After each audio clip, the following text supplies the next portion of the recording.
Hello बच्चों, आज हम चैप्टर नंबर 1 का नया टॉपिक स्टार्ट करेंगे जिसका नाम है स्ट्रक्चर क्वेरी लैंग्वेज।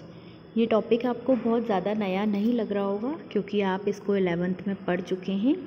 आज हम यहाँ फिर से स्टार्ट करेंगे। एसक्यूएल का पूरा नाम स्ट्रक्चर क्वेरी लैंग्वेज होता है और इसको शॉर्ट फॉर्म में एसक्यूएल बोला जाता है ना। ये एक स्टैंडर्ड डेटाबेस प्रोग्रामिंग लैंग्वेज है।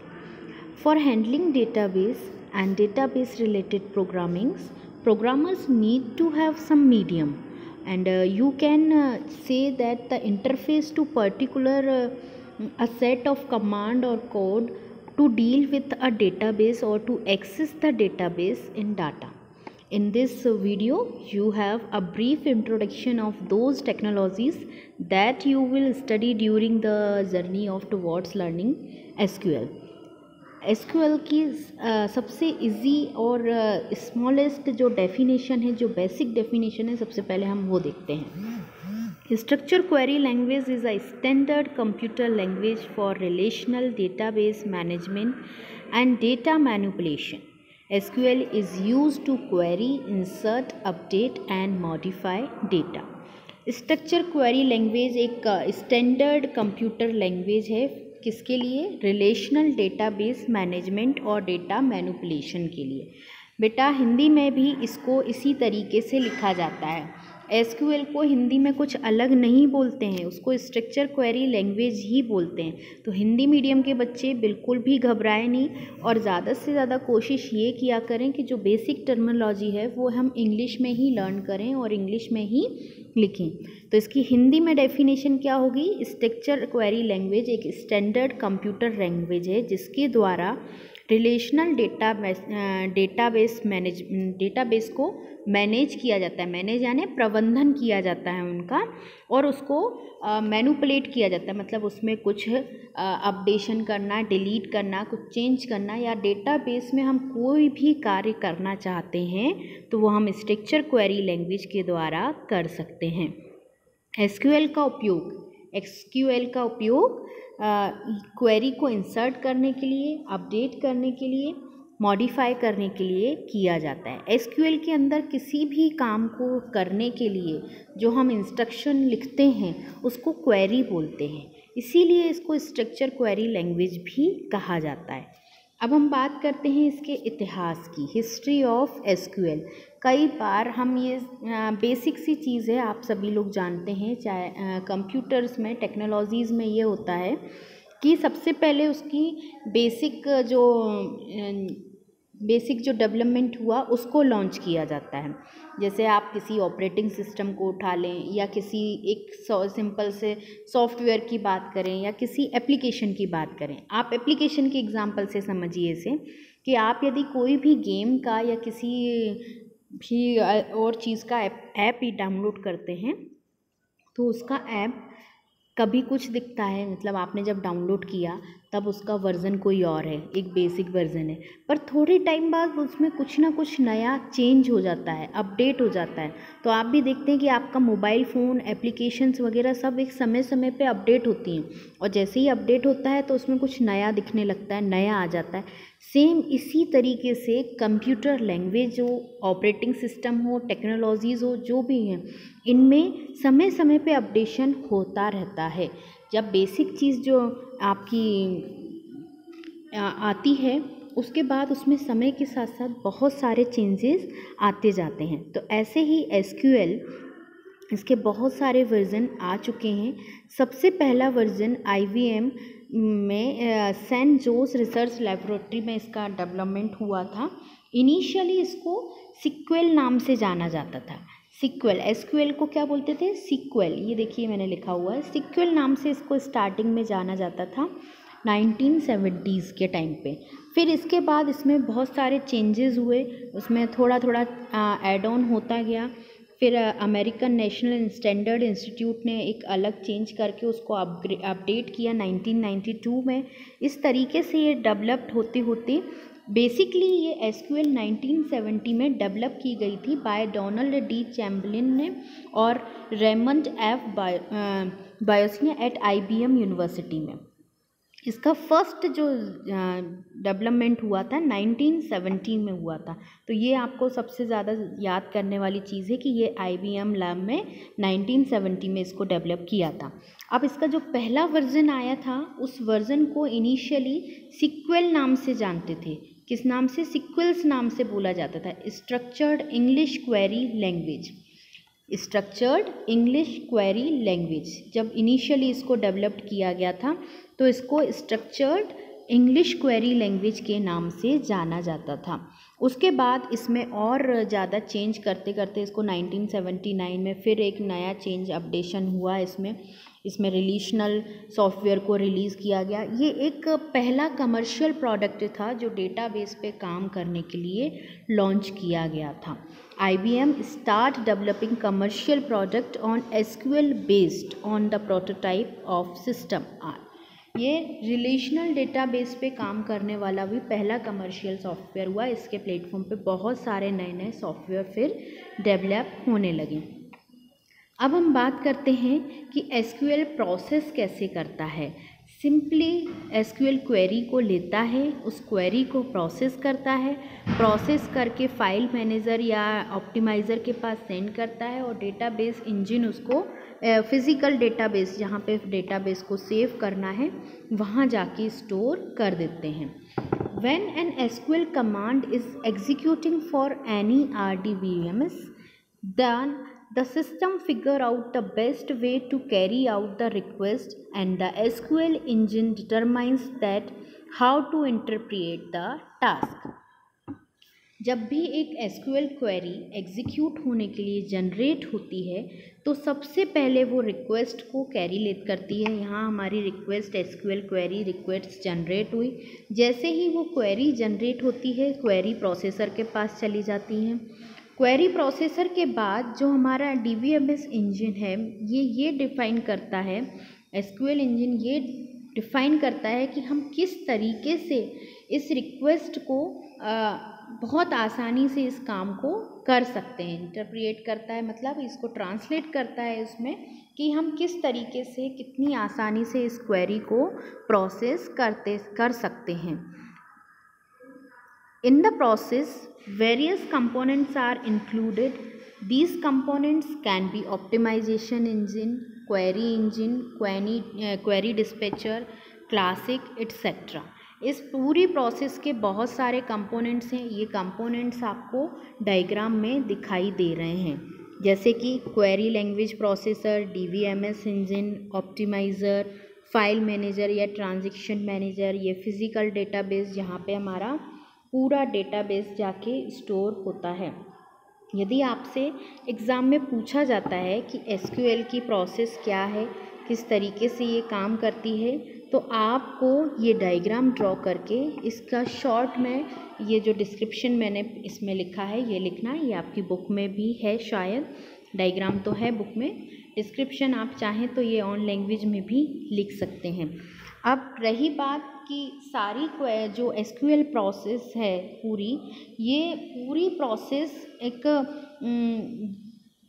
सीक्वेंस में ही होती है कि जैसे ही क्वेरी आएगी क्वेरी प्रोसेसर के पास जाएगी, वो वहाँ से ऑप्टिमाइज़र वो वहाँ से DBMS इंजन के पास सेंड करेगा। DBMS इंजन ये फाइंड आउट करेगा कि किस तरीके से इस पूरी क्वेरी को इंटरप्रेट करना है और इंटरप्रेट करके वो आपकी जो क्वेरी है फिज़िकल डेटाबेस में जाके सेव हो जाएगी। अब वो सेव होके फर्दर आगे जिसको भी रिट्रीव करनी है, जो भी काम होना है, एक सिंपल सी एक फ्लोइंग सी इसकी प्रोसेस है। All the non-SQL queries are handled by the classical query engine, but SQL query engine would not handle logical files। यहाँ पे लॉजिकल फाइल्स को हैंडल नहीं करता है कौन? SQL query engine.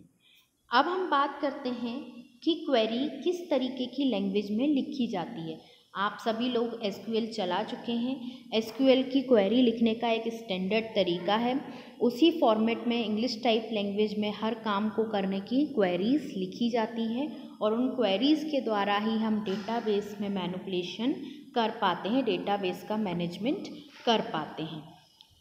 अब हम बात करते हैं एप्लीकेशंस ऑफ SQL की। मतलब एप्लीकेशंस यानी इसके क्या क्या यूजेस हैं, कहाँ कहाँ ये एप्लीकेबल है। सबसे पहली इसकी एप्लीकेशन है data integration scripts. Data integration scripts का क्या मतलब है? The main application of SQL is to write a data integration script by the database administrators and developers. जो डेटाबेस को एडमिनिस्ट्रेट करने के लिए और डेवलप करने के लिए जो रिस्पॉन्सिबल होते हैं वो सबसे ज़्यादा एसक्यूएल लैंग्वेज का यूज़ करते हैं डेटा बेस को डेवलप करने के लिए। और एडमिनिस्ट्रेट का यहाँ क्या मतलब है कि उसको किस तरीके से रख रखाव करना है, उस डेटाबेस को बनाना और उसका रख रखाव करना, मेंटेन करना, उसको हैंडल करना या फिर उसको अवेलेबल कराना यूज़र्स के लिए ऑल द टाइम। ये पूरा जो पार्ट है वो एडमिनिस्ट्रेशन के अंदर आता है। जो डेटाबेस एडमिनिस्ट्रेटर होते हैं और जो डेटाबेस डेवलपर होते हैं वो एसक्यूएल लैंग्वेज का सबसे ज़्यादा उपयोग करते हैं। तो ये इसकी एक एप्लीकेशन हो गई कि डेटा इंटीग्रेशन स्क्रिप्ट्स, ये इस लैंग्वेज में डेटाबेस को क्रिएट करने की और एडमिनिस्ट्रेशन के लिए इसकी स्क्रिप्ट लिखने में इस लैंग्वेज का मैक्सिमम यूज़ होता है। नेक्स्ट आता है analytical queries. The data analyst use structure query language for setting and running analytical queries on the regular basis। Database बनाने के लिए, डेटाबेस को डिफ़ाइन करने के लिए, स्ट्रक्चर बनाने के लिए, जब भी हम डेटाबेस की बात करते हैं, आप एक सिंपल से टेबल के एग्जांपल से लीजिए। यदि आप एक छोटी सी टेबल बना रहे हैं जिसमें सिर्फ आप अपने फ्रेंड्स के नाम और उनके कॉन्टेक्ट नंबर और उनका एड्रेस लिख रहे हैं और हो सकता है उनका ईमेल एड्रेस लिख रहे हैं, ठीक है, तो ये आपके 4 कॉलम हो गए। अब इस डेटाबेस को बनाने के लिए, ये बहुत छोटा सा डेटाबेस है जिसमें सिर्फ आप अपने फ्रेंड्स की एक जनरल इन्फॉर्मेशन लिख रहे हैं, तो आप क्या करेंगे, कॉपी पेन लेंगे, लाइन खींचेंगे, हेडिंग डालेंगे, है ना, और उसके आगे सारी डिटेल लिखते जाएंगे। तो जब ये डेटाबेस बड़े लेवल पे बनाने की बात होती है तो सबसे पहले डेटाबेस का स्ट्रक्चर बनाया जाता है। जैसे आपने कॉपी पेन पे वो कॉलम्स बनाए कुछ एंट्री करने के लिए, वो कॉलम्स कहलाते हैं डेटाबेस का स्ट्रक्चर। इसी तरीके से जब बहुत बड़ा डेटाबेस बनाया जाता है तो कुछ ना कुछ उसके पहले उसका स्ट्रक्चर डिफाइन किया जाता है। तो DBSQL के द्वारा स्ट्रक्चर हम उस लैंग्वेज का डिफ़ाइन करते हैं, उस लैंग्वेज के स्ट्रक्चर को बनाना और उस स्ट्रक्चर पे काम करना, पूरा काम SQL लैंग्वेज के द्वारा ही किया जाता है। तो डेटा को बनाने वाले जो जो डेवलपर्स होते हैं, जो क्रिएटर्स होते हैं, वो इस लैंग्वेज के द्वारा उसकी स्ट्रक्चर को डिफ़ाइन करते हैं और रेगुलर बेसिस पे काम करने के लिए इस SQL लैंग्वेज का यूज़ करते हैं। नेक्स्ट हमारा आता है रिट्रीव इन्फॉर्मेशन। डेटाबेस यदि बनाया गया है तो ऑब्वियसली उसको रिट्रीव यूज़र्स करेंगे ही, उस पर कोई ना कोई ट्रांजेक्शन करेंगे, उसमें क्रिएट, डिलीट, अपडेट, इंसर्ट, जो भी उनकी रिक्वायरमेंट है वो उस डेटाबेस पे काम करने के लिए वो सारे फंक्शंस करेंगे। तो ये सारी काम करने के लिए भी SQL का यूज़ किया जाता है, ये भी SQL लैंग्वेज की एक एप्लीकेशन है। Another popular application of this language is to retrieve the subsets of information within a database for analytics, applications and transaction processing. The most commonly used SQL elements are select, insert, update, add, delete, create, truncate and alter। ये सारे transactions select, insert, update, add, delete, create, truncate and alter, ये सारे के सारे transactions हम SQL language के द्वारा ही कर सकते हैं।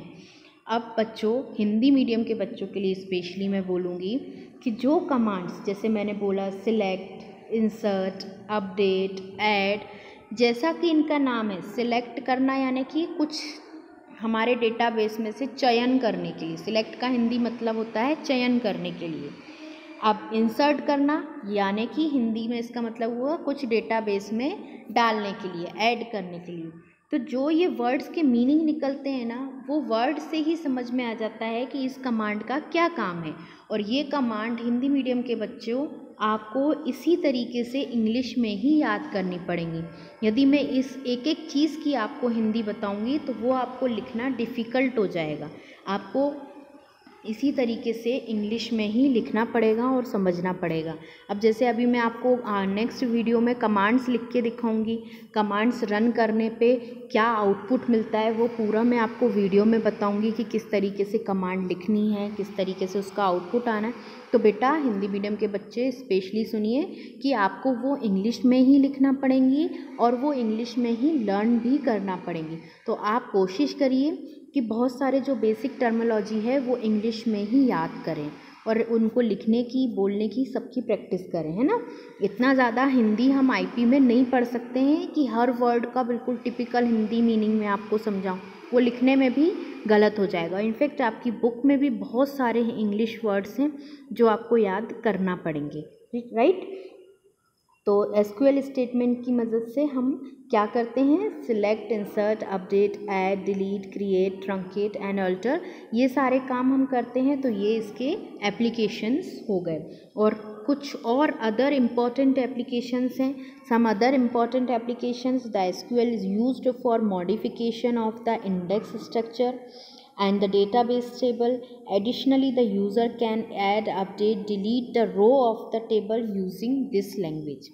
देखो एसक्यूएल लैंग्वेज में स्ट्रक्चर क्रिएट करना एक काम है और उस स्ट्रक्चर के अंदर डेटा बेस जो है उस डेटा में इंसर्ट करना, डिलीट करना, अपडेट करना वो एक दूसरा काम है। तो ये दोनों ही काम हम एसक्यूएल लैंग्वेज के द्वारा ही कर पाते हैं। इनफैक्ट डेटाबेस में हमें कुछ भी काम करना है तो वो सारे काम हम एसक्यूएल के द्वारा ही कर पाते हैं। हमने शायद 11th में, पता नहीं आप लोगों ने पढ़ा है या नहीं, एसक्यूएल में स्टेटमेंट्स होते हैं, डीएमएल, डीडीएल, डीसीएल, टीसीएल, ये सारे स्टेटमेंट्स होते हैं और इन स्टेटमेंट्स का अपना अपना कुछ काम होता है। इन स्टेटमेंट्स को अपने अकॉर्डिंगली काम करना रहता है कि किस स्टेटमेंट के अंदर कौन सा कार्य होता है। ये सारे काम हम आगे के वीडियोस में पढ़ेंगे, डीएमएल, डीसीएल, टीसीएल सबके बारे में।